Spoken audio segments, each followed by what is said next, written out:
Today's show covers news from land and sea. I'm Carl Azus. We're happy you've tuned in to watch. As parts of the United States saw near record cold this week, parts of Australia have been sweltering under record-breaking heat, and that's a concern as the nation's bushfire season heats up. Wildfires are common in Australia, especially during the summer, which just began there. But its 2019-2020 bushfire season was its worst on record, and that's why people inside and outside of Australia are keeping a close eye on Fraser Island, a strip of land off the country's east coast that's about 75 miles long and 15 miles wide. An illegal campfire there sparked a wildfire that's been burning out of control for a month and a half. Firefighters have been doing all they can to stop it, sometimes dropping water on it from the air. But strong winds and a heat wave that hit Fraser Island this week have threatened to make matters worse. It's the world's largest sand island, the only one with a tall rainforest that grows on sand, and a popular vacation destination. But Fraser Island is being scorched. Some of the people there have been told to get off the island. And given what happened in other parts of Australia last year at this time, residents are hoping Fraser Island isn't a sign of things to come. The view from above shows a haze blanketing forests, a wall of smoke from land to ocean. Australia's famous holiday destination is up in flames as the bushfire on Fraser Island rages on for the sixth straight week. Firefighters have been unable to control the blaze, closing in on attractions and resorts, forcing tourists and staff to evacuate. Authorities say the flames have razed nearly half the island's land area, consuming the unique ecosystem of a UNESCO World Heritage Site. Officials predict the fire will only get worse. The hottest November on record has left parts of Australia ready to burn. Smaller fires dotting New South Wales, already threatening some neighbourhoods. The conditions are ominously similar to those leading up to last season's bushfires, now dubbed the Black Summer. Fires that began in late 2019 burned nearly 12 million hectares nationwide, killing at least 33 people, as well as an estimated 1 billion animals. It was Australia's worst fire season on record, and officials say it's likely to happen again. The community out there, unfortunately, thinks that after the last season, we are not at risk of bushfire. The reality is 90% of the state is still untouched by bushfire. That means that 90% of the land mass across New South Wales is potentially exposed to the sort of bushfire threat that we saw last year. 10-second trivia. What is the most widely consumed seafood in the U.S.? Salmon, crab, shrimp, or tuna? Salmon may be the most widely consumed fish, but Americans eat more shrimp than any other seafood. Shipping out to sea for our next couple stories. We mentioned on Monday that as many as 50 million Americans are estimated to have been food insecure in 2020. That estimate comes from Feeding America, the nation's largest hunger relief group, and food insecurity is generally defined as not being able to reliably get enough healthy food, often because there's not enough money for it.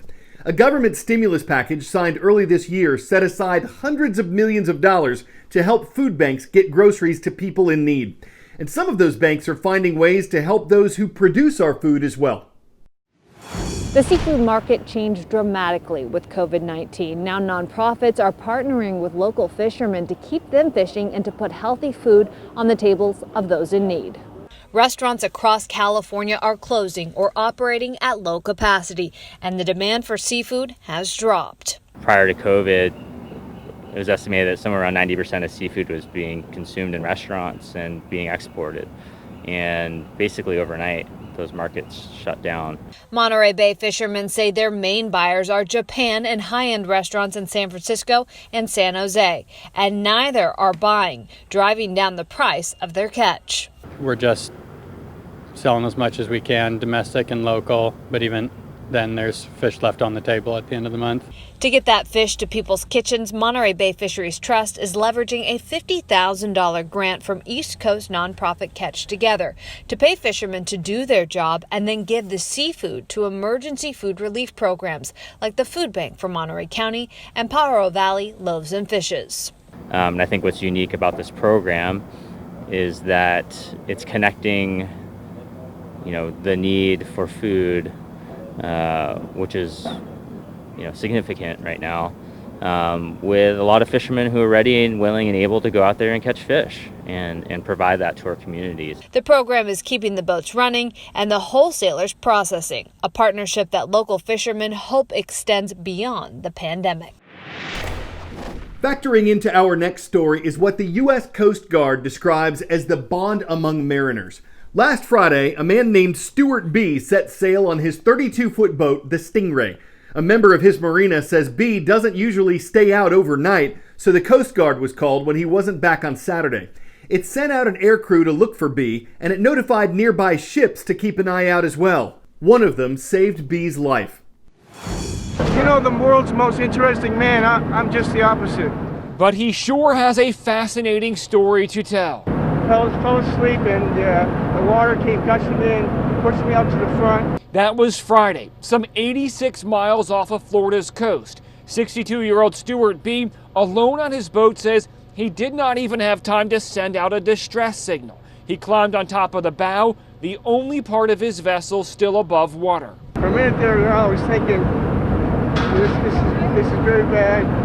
There's no one around. Stuart B. clinged on to his capsized boat for more than 2 days before he was rescued by an angel of sorts. I took my shirt off, just waved that several times. He blew his horn. I figured that was a signal that they were on watch and they saw me. A 738-foot shipping boat, the Angelus, carrying a load of Chiquita bananas from Florida to Delaware, spotted the distressed boater. Hi, good morning. This is motor vessel Angeles. A relieved bee then plucked from the ocean. We just rescued one person from a capsizing boat. Stuart B. Yes, sir. That is the gentleman that we've been looking for. That is the gentleman we've been looking for. Thank you. The captain then notifying the Coast Guard. They would continue on their way with their new passenger to the port in Wilmington. My crew is taking care of him. Give him some blankets and some dry clothes. I'm very happy for this. Yes, so are we. Thank you so much. He's alive. And of course, so is Stuart, who says his trip here to Wilmington was better than even the most opulent cruise. These guys are just the nicest people ever.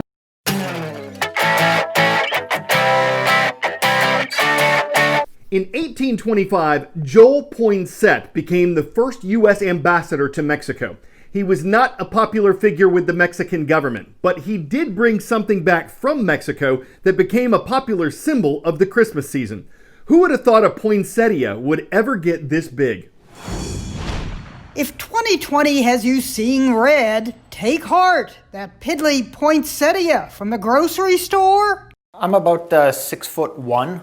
Can end up man size. Just ask Mike and his wife, Joanne Hill. Getting bigger and bigger and bigger. The thing just exploded. But before we get any further, let's clear up one thing. I grew up saying poinsettia. The giant poinsettia. Poinsettia.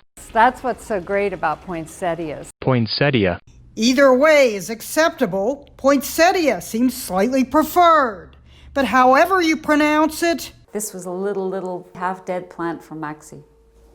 And look at it. From a grocery store in Quebec 3 years ago to this.